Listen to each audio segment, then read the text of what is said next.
Good evening, everyone. Yeah, I'm Dr. Soumya, CEO and Chief Mentor at Steady Medic. Today, I have a truly a humble and a leader who is leading medical women's healthcare, particularly with a minimal invasive gynec surgery. She has made so many things very easy, and I'm so humbled to have Dr. Manjula here. Thank you so much, ma'am, for joining for us. And thank you. Thank you. It's a pleasure to be on your show, Spina.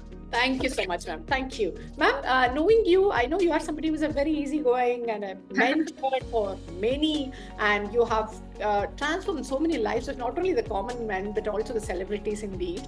So, what inspired you to become a gynecologist to start with, ma'am? I wanted to be a surgeon. That is the thing. See, when we do medicine, no, what happens is when we write anatomy, we mean that we are having a surgical skill, innate ability to become a surgeon. And you like a physiology, it is for general medicine. If you like a biochemistry, it's for radiology, diagnostics, and all. So when you write, you love your anatomy and the way it goes, it is more of surgical skills. So by the time you come to house surgery and look around, then being a general surgeon in a man's world, patients think that surgery is done by the men.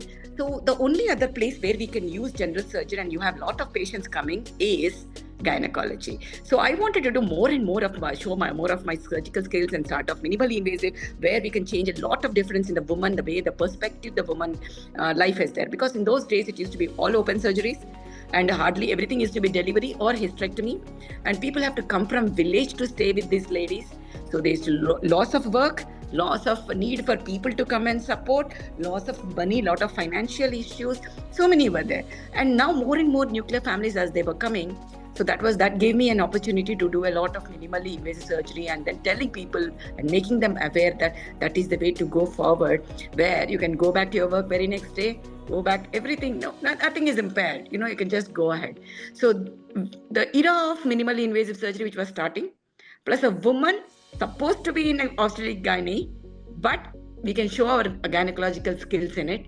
50% of the world is woman, and woman definitely will be coming to me. Then I can show. It's something simple, ma. Either the Kua has to go to Abdullah or Abdullah has to come to Kua. How can we get an Abdullah to a Kua? If you're a gynecologist only, you can get. Then you can give your surgical skills. So that's what has inspired me to become a gynecologist. That's really fantastic ideology, ma'am. You have so many things to your feather, like you are a Padma Shri Award, you are a Guinness World Record.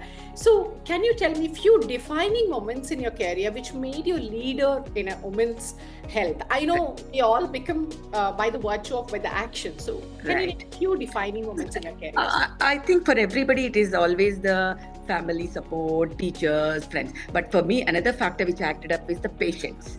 My patients used to have a lot of confidence in me. Always they used to trust me. It's like, if you think that is right, ma'am, you do it. We trust you. So I think the conviction with which we talk gives them the confidence, and they believe in us.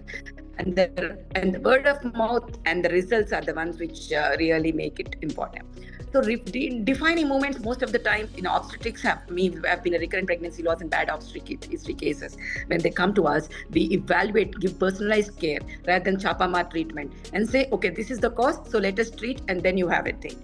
Then a progesterone. When people used to be scared of progesterone, we had used progesterone as the hormone of pregnancy for uterine relaxant with cervical length as an immunomodulator, which now came out as a drug of the thing. 20 years ago when we started, people used to say, oh, she's over giving medicine. She is treating more than what is necessary. But imagine for people, for a family, it is always a child which is important.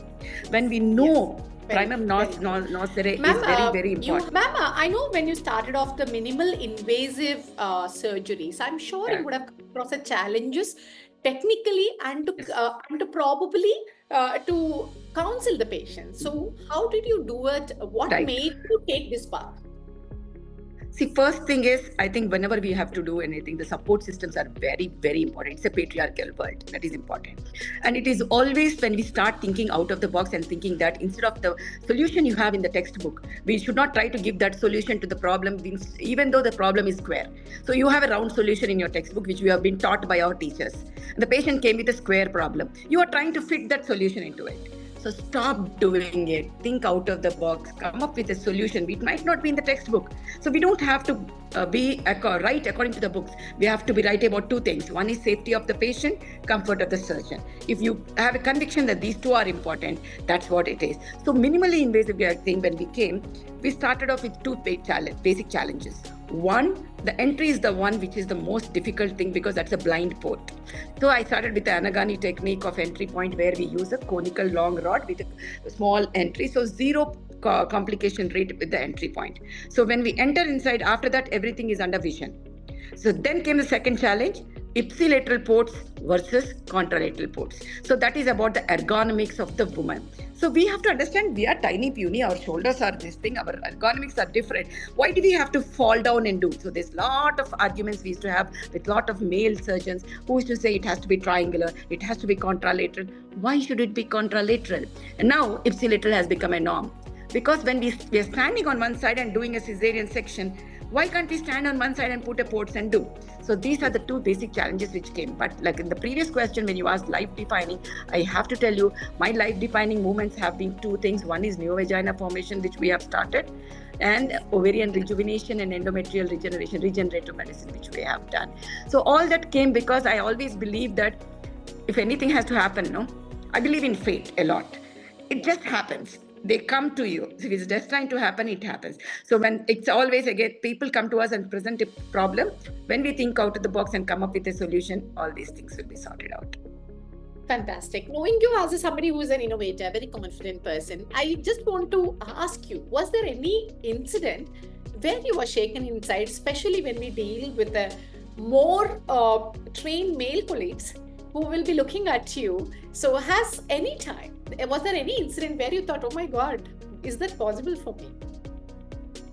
I don't think that ever happened, because everybody ulta thinks about me. And I have got a lot of huge compliments from male counterpart and seniors and everybody saying that she is the one man and she's something like that. And you are the best surgeon I have seen. And there are so many of neurosurgeons, oncosurgeons and pediatric surgeons, male from all over India, who come and learn minimally invasive surgery with me. So I think that is this rapport I have with people, and people have a confidence that the way we teach, we are not here to hide anything. We teach everything. So people feel very less inhibited to talk to me about anything, and they learn. So now we have about 95% of my cases are referred from other surgeons, male surgeons also, who do, and then they get the thing and come. So I don't think I ever thought, will I be able to do this? Maybe gender reassignment surgery was one of the time when I've seen very early. I had that thing, will I be able to do it? But over time, yes, we did do gender reassignment surgeries also. Fantastic, ma'am. You are creating so many waves with so many advanced gynecological surgeries which we have read before or we haven't thought of. One of such example is neovagina, especially for people who had their own thing, and it's an era of transgender. So that's a fantastic one. Ma'am, I'm sure when you removed those 84 fibroids, I don't think you thought you will enter the Guinness World Record. True. Obviously, that happens by default. Yes. So can you take me through the case? Why did you think of removing everything? Yeah. So there was this young girl, was 34-year-old unmarried girl, who was in Karnataka side, and she went to a doctor there, and she was breathlessness and orthopnea. It was 36 week sites, and then it was affecting her lung compliance and everything. So she went to many doctors, and everybody said, no, it has to be hysterectomy or something like that. And one of the doctors said, just go to Hyderabad and meet Dr. Manjula. She's the only one who can help you. So like I said, fate made it that she walked into my room. Then I said, okay, we will be doing it. So we went ahead, and in 2 hours we went on removing the fibroids, and we remade the uterus and put it back. And the case, one of my assistant has put it on the Facebook with all those fibroids and said that this is the game. And we had this new technique called ascending and decompression technique, which Dr. Manjula did and all that. Then there was a lot of compliments from all over India coming on that post. And suddenly somebody wrote, I think this should be the world record. Did you ever check it up? So that's how it initiated. Then the hospital took the next thing and they applied, and the next is history. So I think if it's destined to happen, it happens. Fantastic, ma'am. That's really good to know. As I said, definitely we as doctors, we only think of the patients, and all the things lateral, whatever happens is something which we don't imagine. That's really good. Thanks to that junior of yours, whoever put in their Facebook. Ma'am, I know you advocate a lot. You are into the policy making. When you started off this anti-hysterectomy campaign, how did this all take it up? Did you face any challenges? Of course, there are traditional people who would be thinking of that. So tell me about that, ma'am. See, in those days, now I'm not against hysterectomy when it is needed. Yes. That is something we need to understand. So first thing we need to discuss with the patient is what is the indication for what we are talking about, and is the whatever cause we are seeing, is the symptoms are because of this cause. Next, what are the options we have? Lastly, the age of the patient. These are all very important questions when we talk.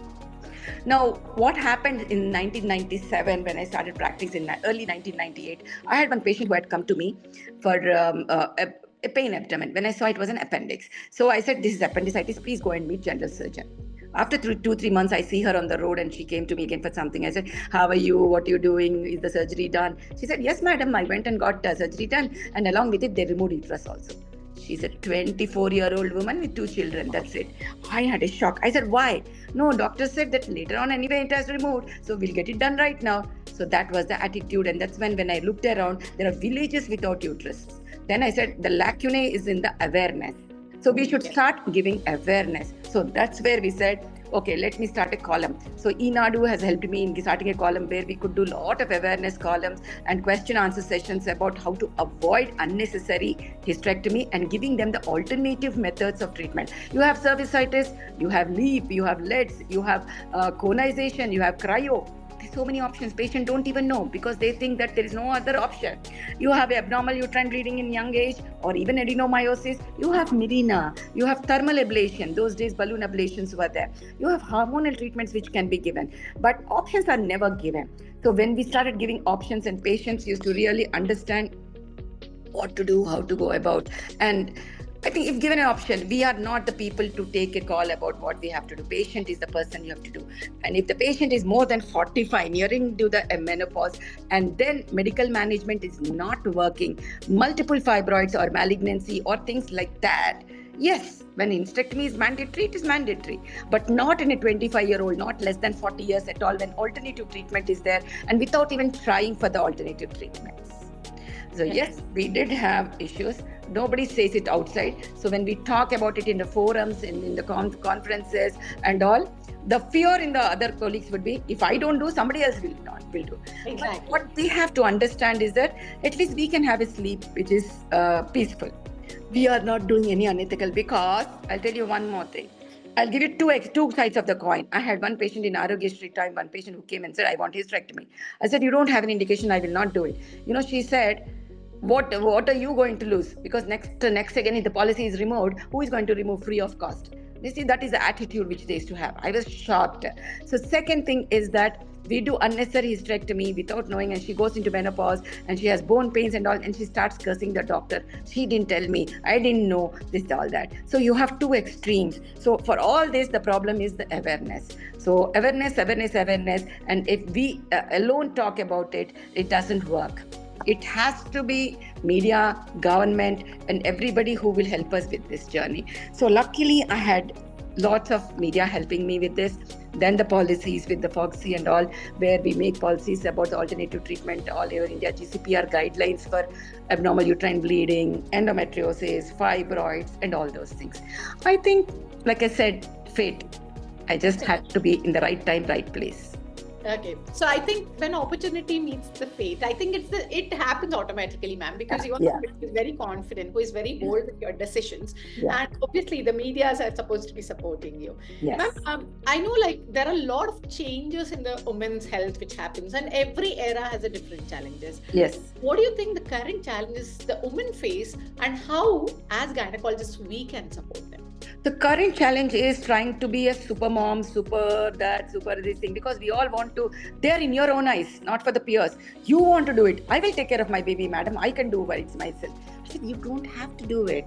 you can delegate the work. So first, career balancing. So what happens? They're getting married late, and even before getting married, I want to understand the person. So the biological clock is ticking. Then the ovaries start. Erratic behavior, then comes the fertility issues and too much of Google knowledge. Google is very good, ma, but you should know what to read, what not to read, what to believe, what not to believe. For that, the doctors are there, so you need to trust the. The second challenge we are having today's time is trust. Patients lost their trust on the doctor, and doctors lost their trust to the patient. They don't trust each other. Mutual trust is totally gone. So previous date of family doctor thing is gone. Now it is the Zomato star era. I think these are the three challenges in today's time. So for that, I think the trust has to come back again first. And if once the trust comes back, everything else will set into place. Then they start believing, then they understand the options, then they can understand that oocyte freezing is there, embryo freezing is there. You don't have to.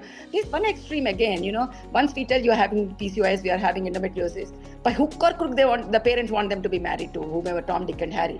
So I tell them, no, please don't do that. These diseases we are here to control. You take care of good boy and then only get your daughter married. So many times they come and tell me, please tell my daughter that she has to get married because she has this problem. I said, these are the problems who are there. There are lifestyle diseases and we are here for that. Please don't push your daughters into the way. So I think both the parents of today's generation should change and the generation should think. That's really correct, ma'am. I think probably the open communication and helping them to do a shared decision making is what makes a lot of difference. What I have seen is when you put across the things across the table, they might go off, but they will definitely are going to come back. Definitely. That is very important. Ma'am, you have trained millions of people in India, in Dubai. So what advice you want to give? Post MBBS people are really clueless, and even I agree. They don't know which path to take. What advice you would want to give to these young medical professionals to, choose the best out of their capacities? So what I feel is that everybody has an innate ability and then an acquired ability. So we have to understand what is our innate ability and we want to pursue that, then the success comes very fast. But if everybody can do anything, if it is acquired, then the hard work is little more. So, and for us to be successful, there are six T's which are important. One is a technique. You need to be master of your technique. Do the recurrent, repeated, same thing again and again. Don't keep changing the technique. Then you will master. Second is a technology. It keeps changing. It keeps coming. You have to keep on updating yourself. Third is a proper training. Whenever the new technique or technology comes, keep training yourself so that you can do the best for the patient. Fourth is making a teamwork. Unless it's a team, like I said, no, for me, luckily, I've always had the team. So the justice to the patient cannot happen unless there's a team. Fifth is teaching. You keep on teaching, the new things keep coming, that there will be certain questions which make you more trying to understand and learn more. You learn more. Finally, there is a temperament which is important. If you lose, cool, you do that. But if there is a complication, just move out, call somebody for moral help, and whatever they say, you need to listen instead of doing it. So all these are very, very important. But one thing I want, which is my belief, which I believe is, be yourself and believe in yourself. That is what I Fantastic. I think being a teacher has always helps you to keep yourself updated. And I completely agree when students ask you, like, okay, there is an angle to this also. Yes. Ma'am, just to understand how techie savvy you are, it's the era of AI.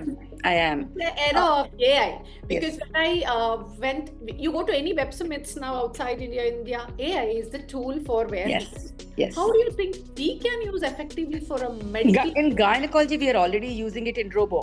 Robo is the one which will take AI into it and tell us where we are going around, how we can cut short our time and everything.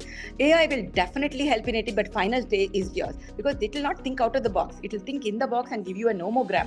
But human body is not like that. We have 5 fingers; they are different in us only. So where that is going to come, how it has to be, it might be different answer. Is where we are coming. AI is not here to replace us, and it is only to go into help us. So both of us will go in parallelly. I believe the science and technology is there, and like technique and technology are like 2 railway lines, they never meet, but they both go parallelly, and we have to take that and move forward in life. I agree, ma'am. No way human brain can be replaced with AI. But if we use to our effectiveness for a cutting edge technology, I think we'll Yes. all be fantastic. Absolutely. Ma'am, the next thing is for the Women's Day. So it's every day is our day. Obviously, we True, all true, true. like to be like that. But what is the message you would want to give women worldwide, globally? What is your idea of Women's Day, and what is the message you want? For me, SOS, save ourselves. You love yourself and save yourself. And if you are happy and healthy mentally, physically, you can keep people around you happy and healthy. And definitely the two things which are important, no role of self-pity, and financial independence is the most important thing. You get so much more confident once you do everything, and then once you're confident, like somebody said, it is not exactly the money, but it is the freedom which comes with the money which is more important. So financial independence gives you the freedom to be vocal, and we have to be vocal. So for that, we have to be healthy first. So love yourself and save yourself. Fantastic message, ma'am. It's indeed a great pleasure talking to you. It is so easy to be able to execute, because you are somebody who, what I have heard about you is absolutely correct. You're a fantastic human. Thank you for spending so much of time with us. Thank you, Soumya. Thank you for giving the insights. For our audience, this would be part of the magazine. You can go through what we have discussed, and also the YouTube. It is such a honor to be with you, ma'am. Thank you so much for such an easygoing leader. May you soar high and high so that you can save all the women worldwide. Thank you so much, ma'am. Pleasure, Soumya. Thank you. Bye. Thank you so much, ma'am. Thank you. Bye.